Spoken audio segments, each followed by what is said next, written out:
Zambia, one of the wildest countries in Africa, home to the spectacular Victoria Falls. They are fed by the mighty Zambezi River, which divides Zambia from Zimbabwe.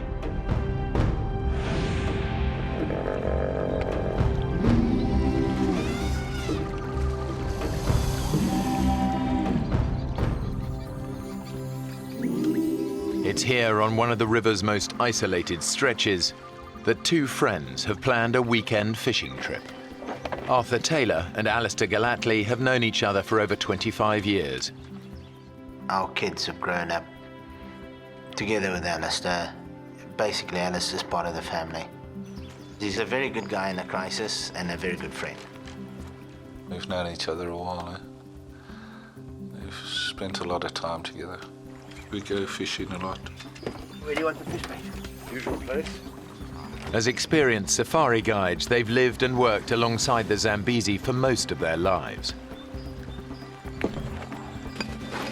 Most important. Good enough? Think so? I can't wait to get on the water. Joining them are Arthur's English wife, Faye, and her parents, Clive and Brenda. They're retired teachers visiting from England. Change your mind yet? No, I think I'll just stay here and relax and read a book, all right? They've both lived in Africa on and off over the years.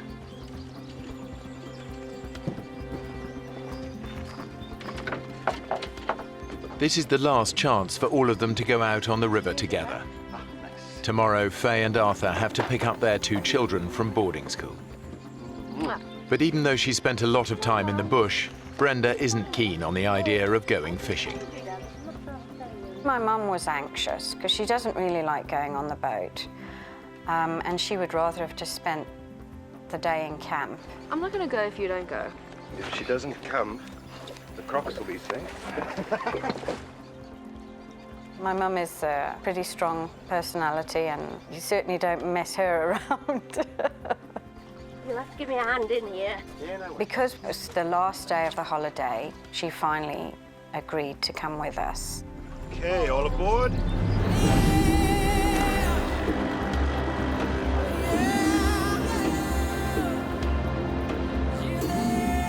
What's the time?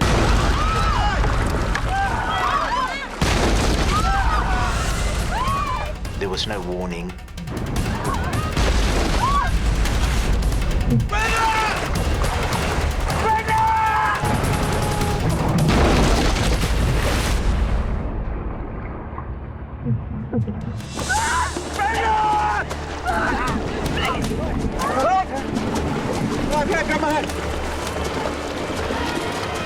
It's coming! Let me know!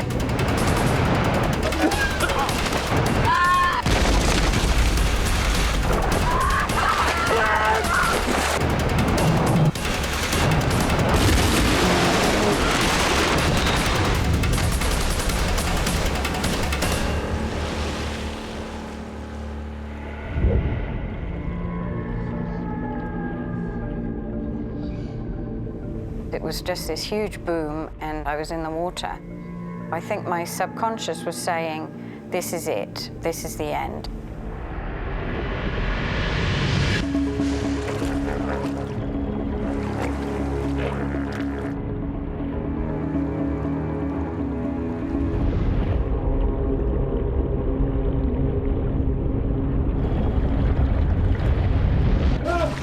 It was only when I actually was pulled back to the surface and gasping for air that suddenly then the reality of what had actually happened hit me.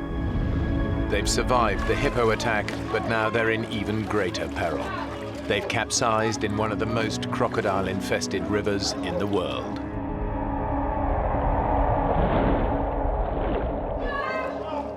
To think about, my bare, dangly legs, it sent a chill through me, thinking that any moment now, one of us would be taken by a crocodile.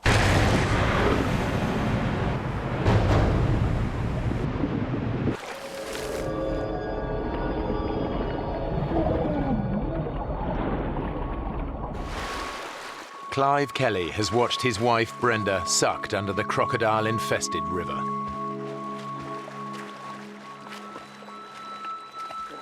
He has no idea if she is alive or dead. Brenda! Brenda! Where are you? Although Clive can't hear them, his wife, along with his daughter Faye, her husband Arthur and their best friend Alistair, have all surfaced underneath the boat. Brenda! But the group's immediate danger is not crocodiles. The current was actually so strong in that part of the river that it actually swept us out from underneath the boat. The Zambezi is famous for its unpredictable and deceptively strong currents. Many people drown in its eddies and whirlpools every year. The one thing that I thought of was the fact that my children could have been with me and that I would have lost them because they would have been just thrown out of the boat. You know, they would have just been gone. Brenda can't swim very well. She was screaming and struggling.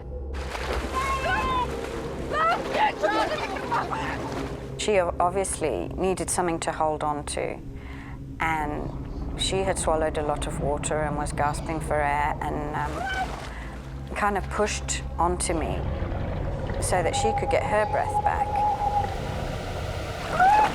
And I'm like, you know, Mum, you know, you're pushing me down.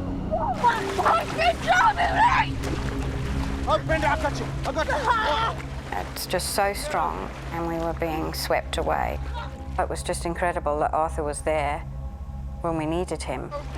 Somehow he managed to keep hold of the two of us. We're all getting washed down together. We basically hung on to each other. It was very hard to swim against a strong current.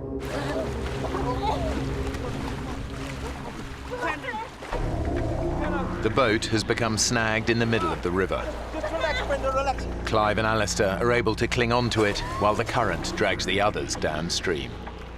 Clive and I, we couldn't do much. We sat on the front of the boat and we watched them. I had no idea where we were going. All I knew was that we were being swept away. The current was really, really strong and it was just sweeping us down. We were trying to make our way to shallow waters. We knew it was our only hope of survival. Luckily, the current actually took us towards the middle of the river, which was slightly shallower. It's a sandbank. There was a submerged island.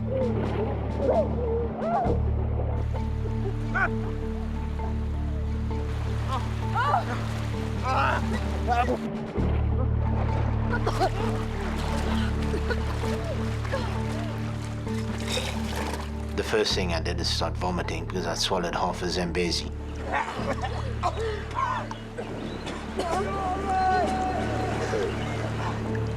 Alistair has seen his friends struggle against the current. He knows Clive would find it virtually impossible to make it to the sandbank. Clive can hardly swim, so it was difficult because he couldn't say, hey, swim over to the sandbank or do this or do that. We just had to sit down and settle down onto the boat. Arthur, Faye and Brenda aren't much better off. When we finally got to where we could stand, it was kind of a relief, but we knew that it was just a temporary relief. The river is full of crocodiles and very huge crocodiles that would have no fear of man. And I believe most of those crocodiles in that area just look at you as a food source. So definitely there's a big chance you will be eaten. From his position on the boat, Alistair assesses the situation. The group's chances of being rescued on this remote stretch of the river are slim. He knows that every year hundreds of people die of crocodile attacks on the Zambezi. As the only single man in the group, Arthur! he takes a calculated risk. I'm going to swim to that bank and get help. Don't risk it up.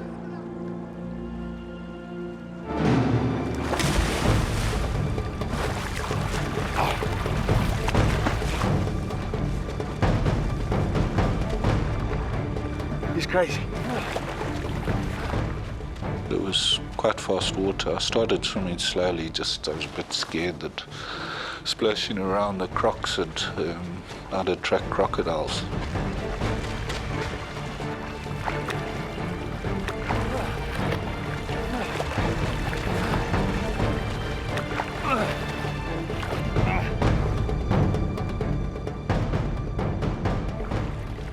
I was probably swept down 300-400 meters. I was pretty tired by then.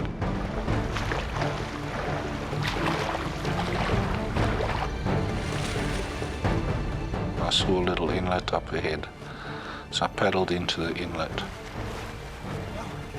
Out of sight from the others, Alistair finally reaches the safety of the riverbank.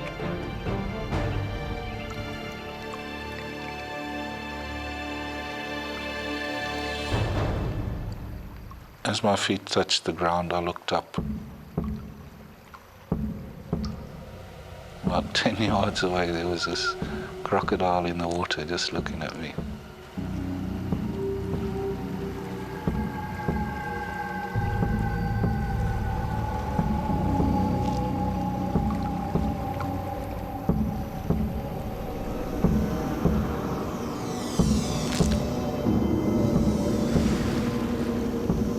It was scary. I didn't quite know what to do. I think I actually panicked. I decided the best thing to do is try go for the crocodile and maybe chase it.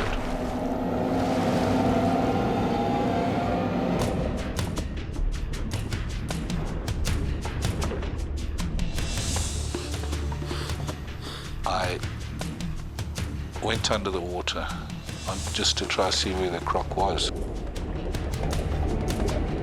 As I started to go towards the croc, it came for me.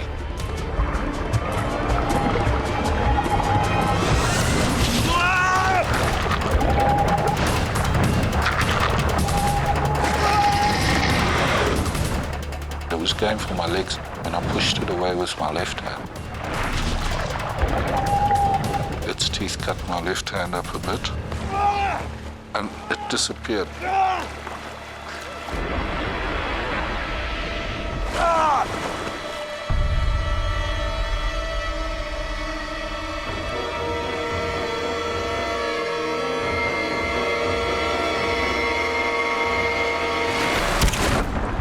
It just latched straight onto my arm.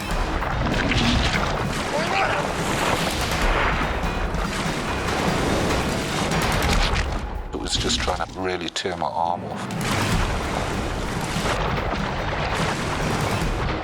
Alistair is trapped in a death roll, a spinning maneuver used by crocodiles to drown and dismember their prey. I was getting pretty weak. I thought it was over, I really did. I couldn't see any way of getting out of it. His right arm trapped in the crocodile's jaws, Alistair thinks of one last thing that might save him. I took my left arm and tried to get it inside the crocodile's jaw. They've got a flap in the back of the throat which keeps the water out when they're underwater. I tried to reach that. The second I did that, once I got my other fingers inside the mouth, it let go.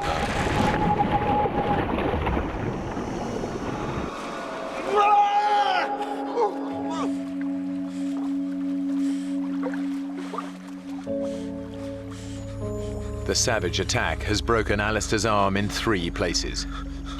His shoulder joint has been ripped from its socket. I was pretty scared I was going into shock. I was very weak. I lost a lot of blood. All he can do to stem the blood loss is to make a tourniquet.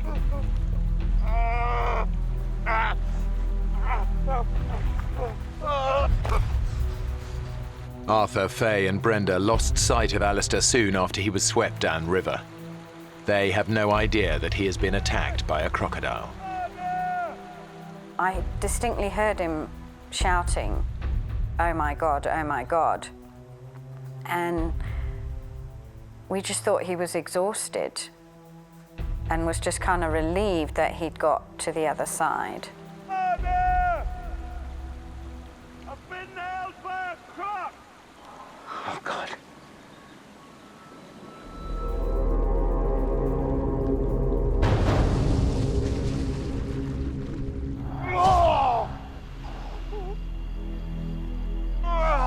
Although Alistair is clear of the water, he is still vulnerable to attack.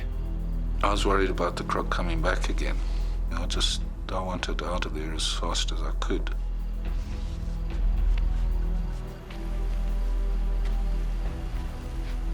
The sun was pretty hot, and there was one tree in this pile of rocks that I went and I sat under to try and sort my arm out.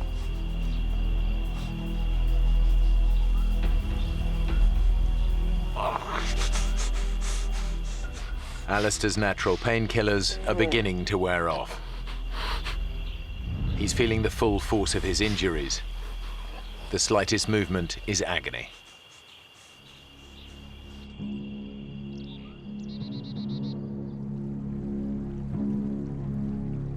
Clive is still stranded in the middle of the river. And now the boat is beginning to sink.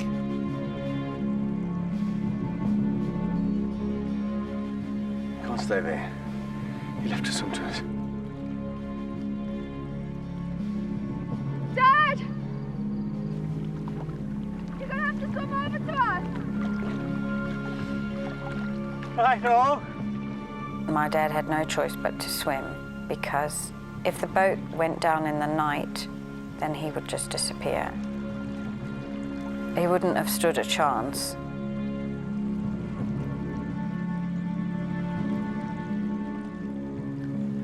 Brenda!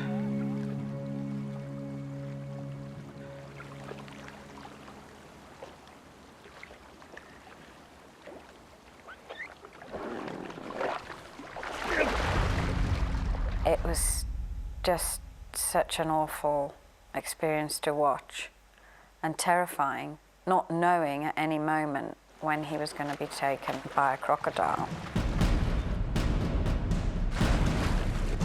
Come on! And Clive also has to struggle against the erratic currents of the Zambezi. Although he was swimming as much as he could towards us, That's it, Dad! he was just going further and further away. Oh, God.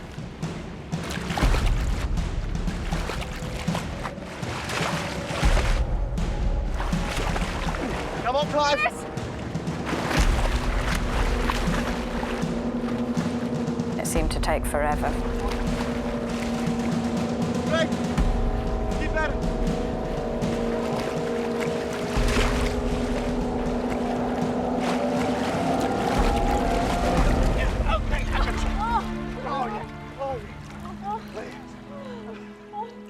I can't tell you what a relief that was, that my dad was alive and had made it. On shore, only a few hundred yards away, Alistair's agony is intensifying. His wound is becoming a poisonous time bomb. I had nothing to wash it out with properly.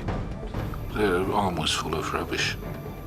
Alistair knows that bacteria from the crocodile's bite will have entered his bloodstream.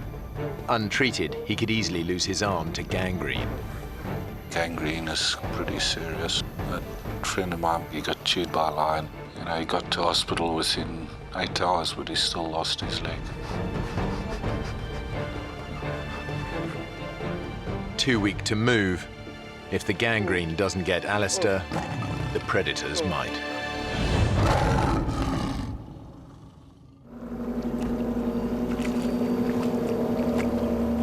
Suddenly everything is awake. Your ears, your eyes. Big panic. Wait, not yet. When something is coming directly to you, you fear the worst. Wait, not yet.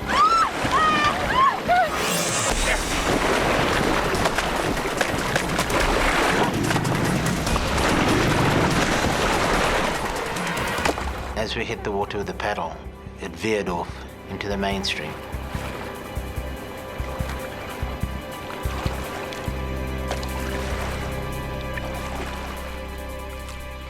We were on tenterhooks after that. looking around in case another crocodile did come by. On the sandbank, the group are becoming desperate. Clive, Brenda, Faye and Arthur have now been stranded in the middle of the Zambezi River for almost 20 hours. It's over 12 hours since they last heard from Alistair. They have no idea if he's still alive.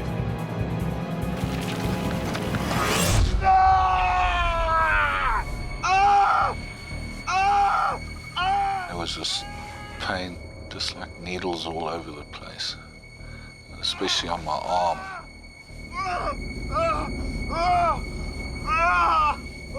I didn't realize what it was at first until I managed to sit up. And I realized there were ants biting me. These safari ants.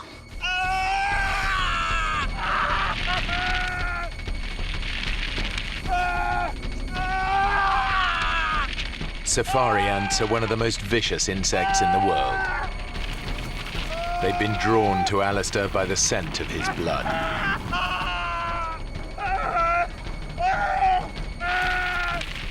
But their bites trigger a surge of adrenaline through his body, snapping him out of unconsciousness and probably saving his life.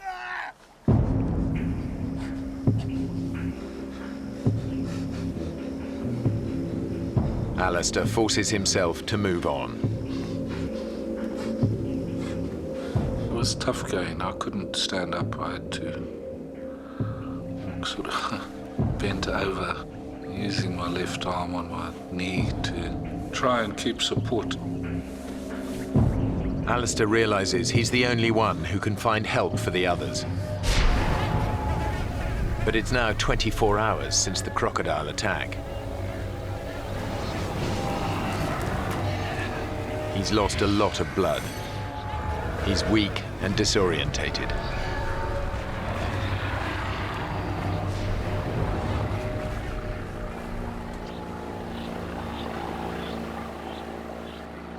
I heard a boat, and I was far from the river.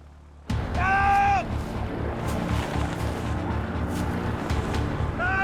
thought I'd never get down to the river in time.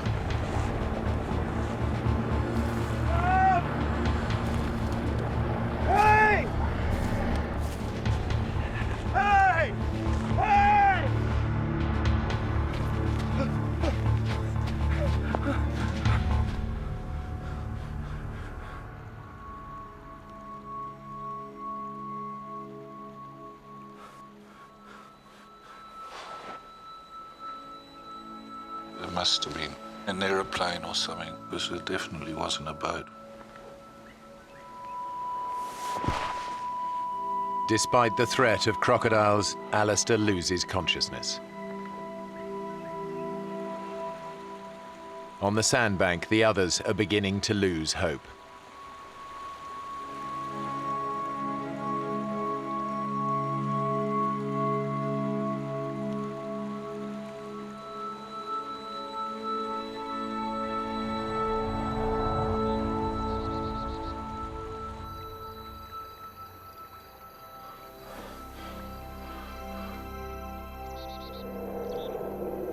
It turns out that Alistair did hear a boat.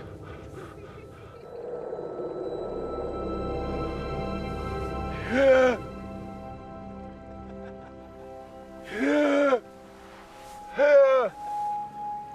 thought, surely they're going to come across. I tried to shout, couldn't get it out. They started to move off.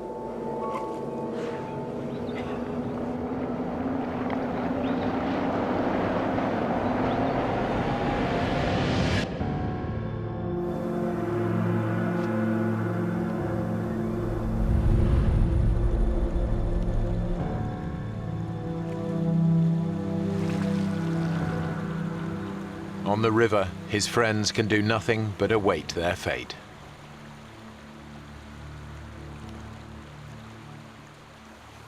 Canoes. Brenda, just don't. I can see them there.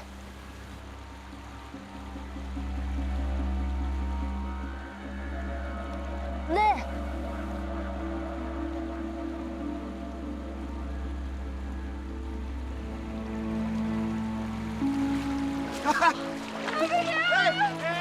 Incredibly, some canoeists have ventured this far down the river. They'd seen us and they thought, well, what strange people fishing in the middle of the river.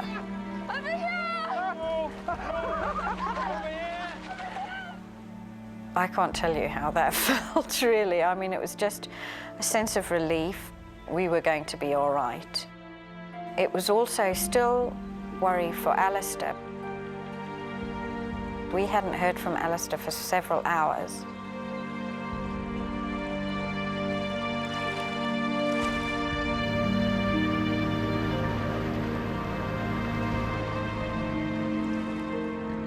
Eventually, the couple across the river spotted Alistair.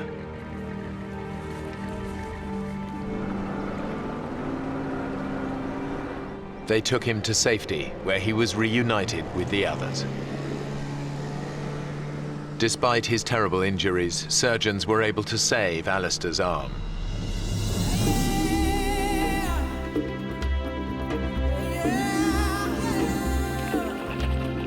He and Arthur still take regular fishing trips together on that same stretch of the Zambezi. Clive and Brenda still visit Africa regularly. Mr. and Mrs. Carey won't go fishing with us anymore, but... Faye spends most of her weekends in the bush, but she rarely goes out on the river. I always feel anxious when I get in a boat, even now, after all these years. It's just such a terrible experience. But we all survived, all 5 of us.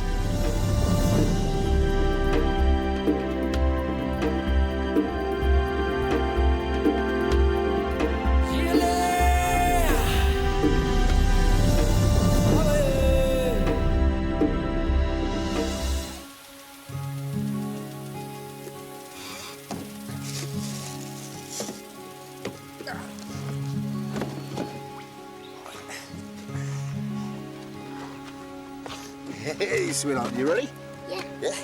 In a remote town in Western Australia, Matthew McGough and his young daughter Shannon are about to set off for an overnight fishing trip. Shannon's my only child.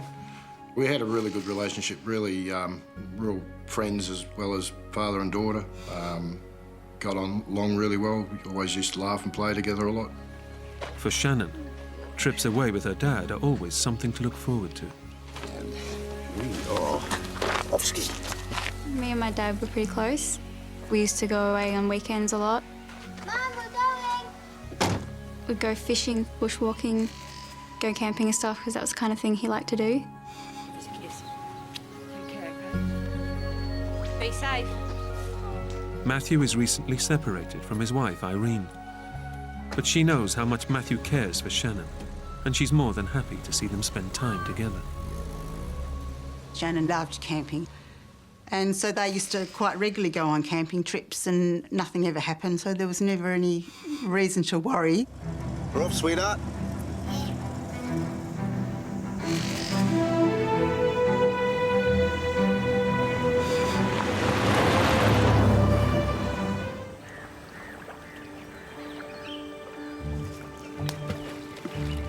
I got further than you. No, you didn't. Yes, I did. No, you didn't. Matthew wants to make this trip an extra special one, as he's about to move 1,500 miles away. And this may be their last weekend together for some time. So he takes Shannon to his favourite rock pool. It was our last trip. We were going to see each other for a while, so that's made it a bit more special. Well, it's just a case of spend some time with Shannon for the last week or so before I took off.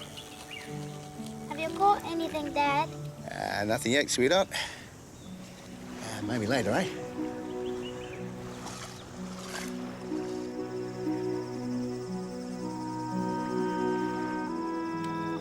That night, father and daughter enjoy an idyllic evening together in the outback.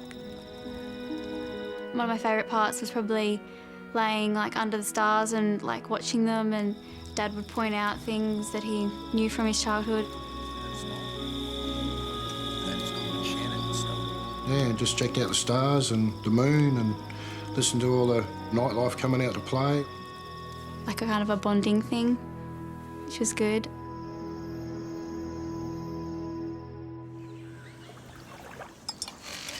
Right, let's go, sweetheart. The next morning, they're due to head back home. It's been a great trip, but one thing is missing. They haven't caught any fish. Shannon sort of looked up underneath the hair and you could see she was a little bit disappointed. So before returning Shannon home, Matthew decides to take a detour to try and catch her some fish. Listen, sweetheart, I've got an idea. Jump in. I sort of had a bit of an idea where there was another dam, a fair way away, but yeah, had a general idea about where to go. Getting to the fishing spot means heading a further 50 miles away from civilization, far deeper into the outback.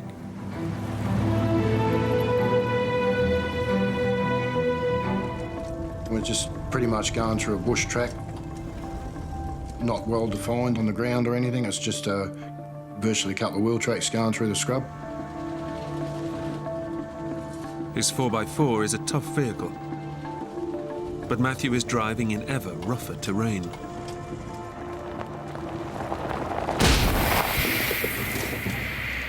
You're kidding me. You stay here, it's all right.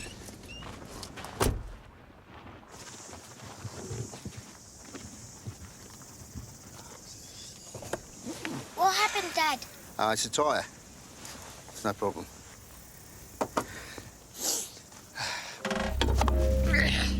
Matthew has come well prepared and has 3 spare tyres on board.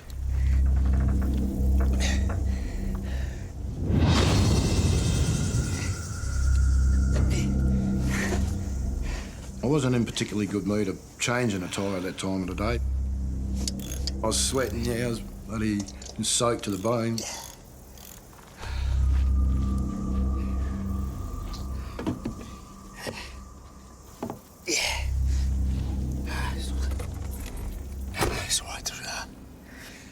It's all done.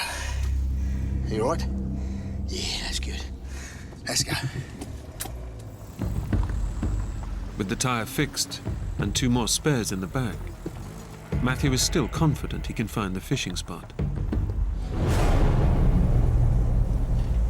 With just 1 spare tyre left, Matthew abandons his quest to go fishing and decides that it's time to get Shannon home.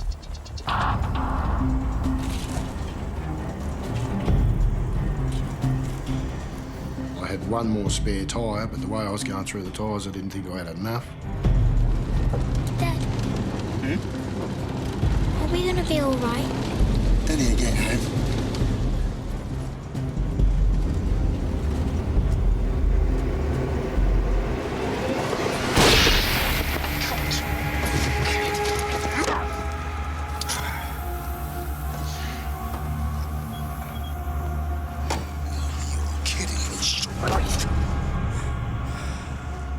I was pretty peeved about the idea of getting a 3rd puncher, again in a stinging heat.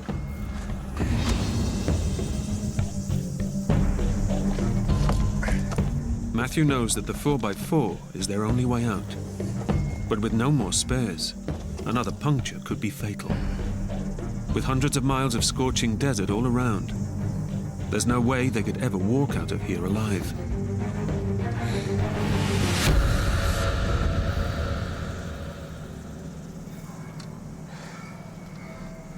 You all right, sweetheart? Yep. Yeah. Good. Right, let's go. Are we lost, Daddy? Shannon said, we lost Dad, and I said, oh, I think so. You know, no use lying to her, you know. I was in 4-wheel drive, and I was just pushing along, straightened the steering wheel up and just kept going. You'll be fine. Yeah. But running the car on 2 flat tyres in this scorching heat is putting enormous strain on the engine. We're in 4-wheel drive, which brings up the revs of the engine a little bit. And because I was concentrating on what I was doing, I wasn't watching the temperature of the radiator, and it boiled.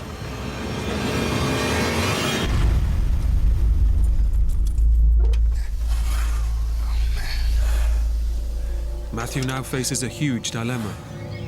Their car is their only means of escape, but will go no further without water. We had to put some water in the radiator, otherwise I would have cooked tomato. But he has only 20 litres left. And in the raging heat of the outback, water is the key to survival.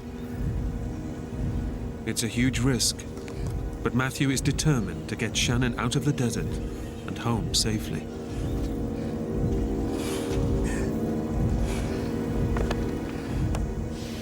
I put 10 litres of water in the radiator and I kept 10 litres for Shannon and myself. Right.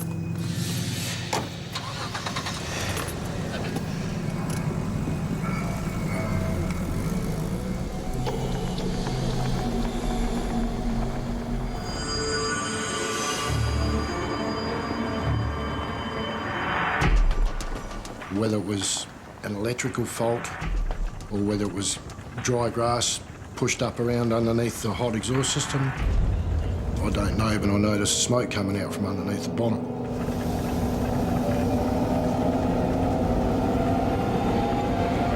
Shut up! Shut it! Get out! Run now! Keep running back! He has just seconds to grab whatever possessions he can Stay back, baby! before the car explodes into flames.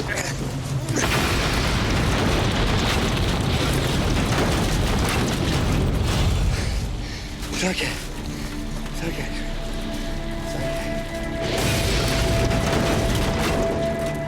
They can do nothing as they watch the car burn. Their only means of escape is destroyed. And we just sat there and watched it burn, and I was giving her a cuddle and trying to reassure her that we'd be right. Yeah, she was scared. She was very scared, yeah.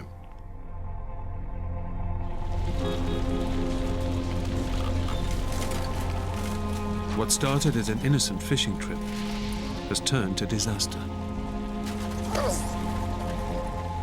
Matthew's only way of getting Shannon out of the desert is gone.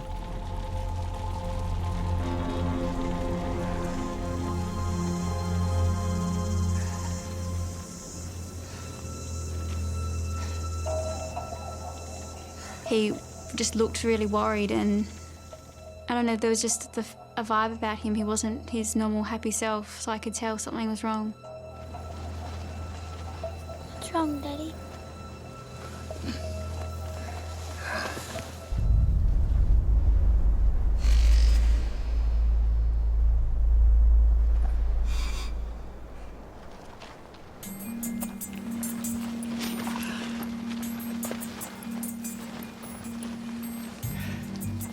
It's been 2 days since the car caught fire, and Matthew is determined to get Shannon to safety.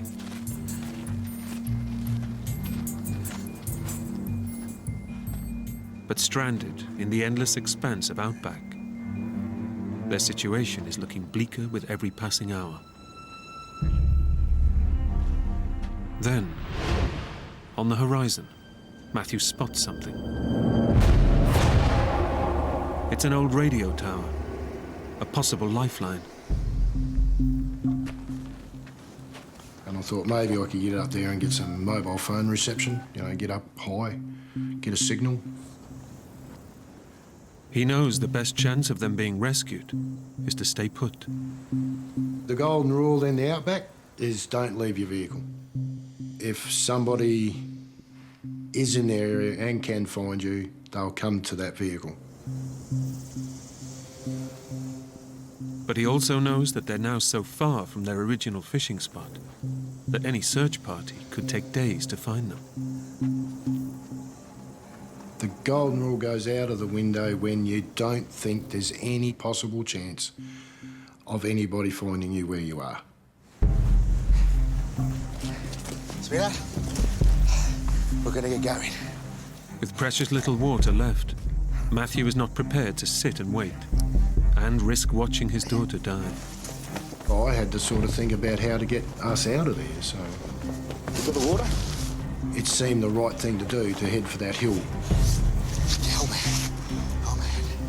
But distances in the Outback are deceiving. and already severely dehydrated in the 115-degree heat. It's a decision that could kill them.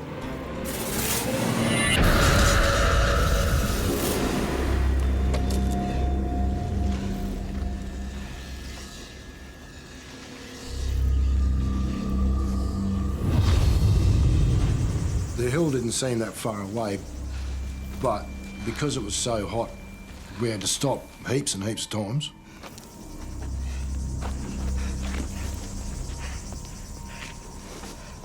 It's all right. You all right? That's it. That's it. Come on. The closer we got to it, the distance just seemed to go further and further and further. It seemed that we were never going to get there.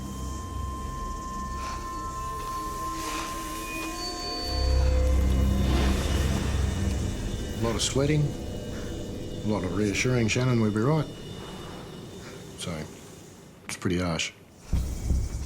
It takes 4 excruciating hours for Matthew and Shannon to finally make it to the tower. It's a rickety old structure, but his only hope of gaining enough height to get a signal and call for help. The dangers of climbing a mast, falling, breaking my neck, leg, whatever. Just didn't think of it, just did it. Careful, Daddy.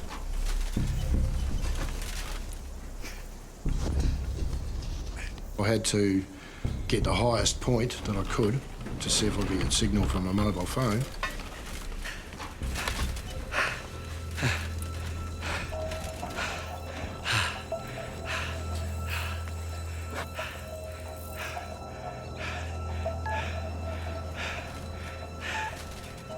But he's just so far out in the desert that even at this height, there's not even the faintest signal.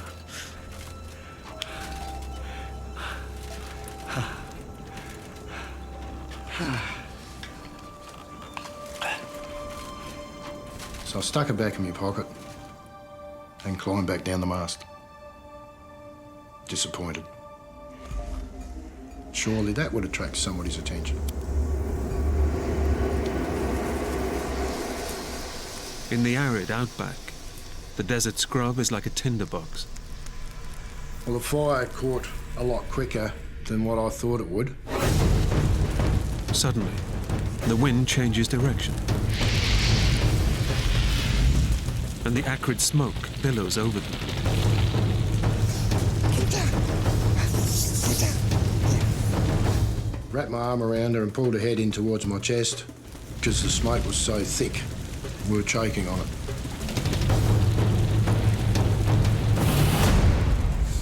The fire dies, but the smoke fumes force them to drink the last of their precious water supply. It's also burned all of their remaining possessions. They're now left completely exposed to the ravages of the Australian outback. Matthew decides that their only hope of being spotted is to strike out in the direction from which the helicopter came.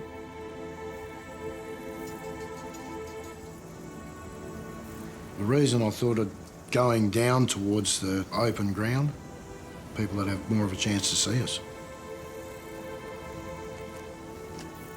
But walking on in the blazing midday sun only dehydrates them further.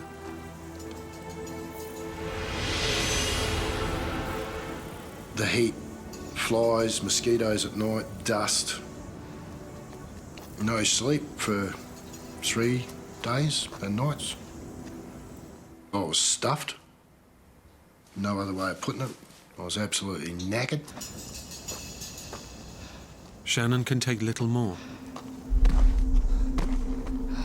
The heat has exhausted her, and she's now so weak she can barely walk.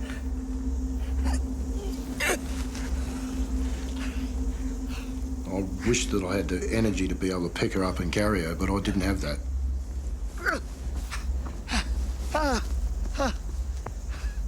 I might take 2 or 3 steps, but yeah, that was it. I had to put it down again. I couldn't do it.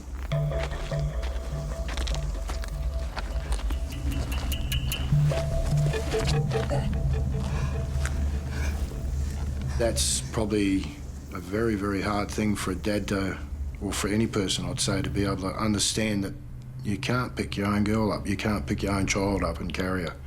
You just don't have the energy to do it, and that's a pretty hard thing to come by, to understand. Very hard.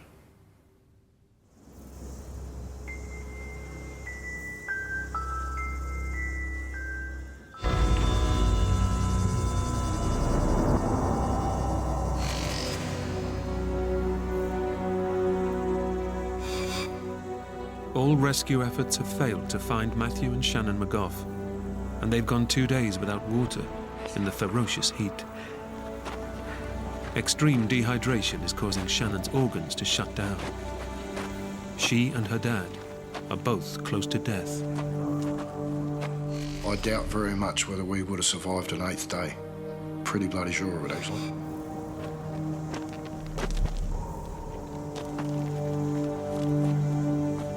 Then, just when all hope is lost,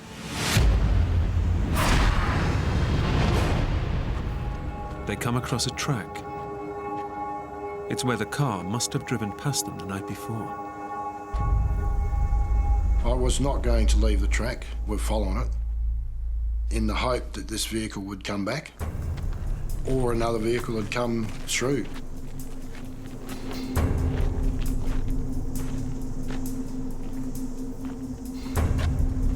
But Shannon can go no further.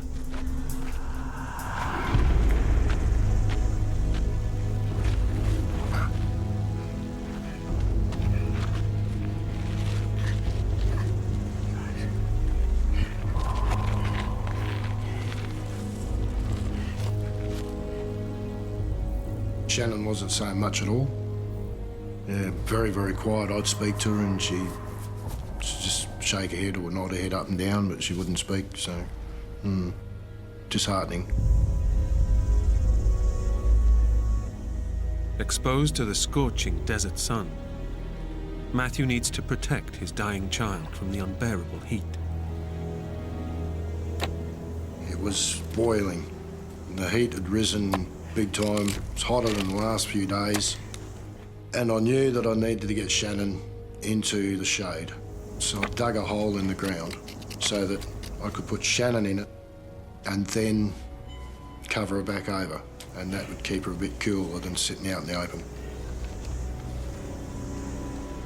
But in this remote part of the outback, there's no guarantee they'll see another car for days, even weeks.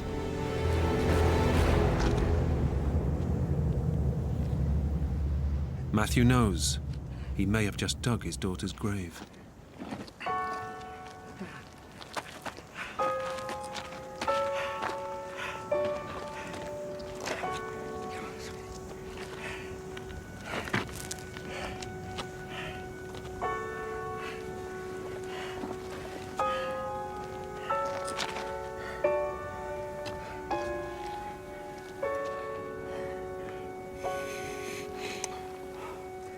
I was extremely sad because I'd brought my daughter out into this wilderness and that I'd put her life in danger.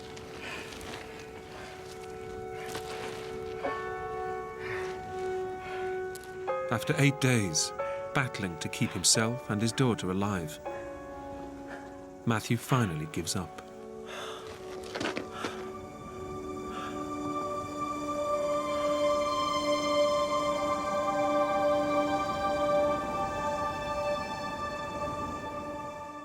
It was just like, it's hopeless. There's nobody here, nobody can see us, nobody will see us. We were going to actually die of thirst, a slow, agonising death.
remember Dad rushing back over and waking me up and saying that he'd been found.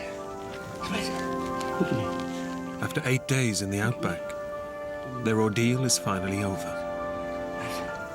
I felt an enormous weight lift off my shoulders. I felt fantastic. I still remember the car pulling up and this little girl coming out and me just crying and crying and putting her in my arms. And she said, I know why you're crying, Mum, because you're happy to see me. And I was, yeah. Doctors estimate that when Shannon was found, she had just a few hours to live.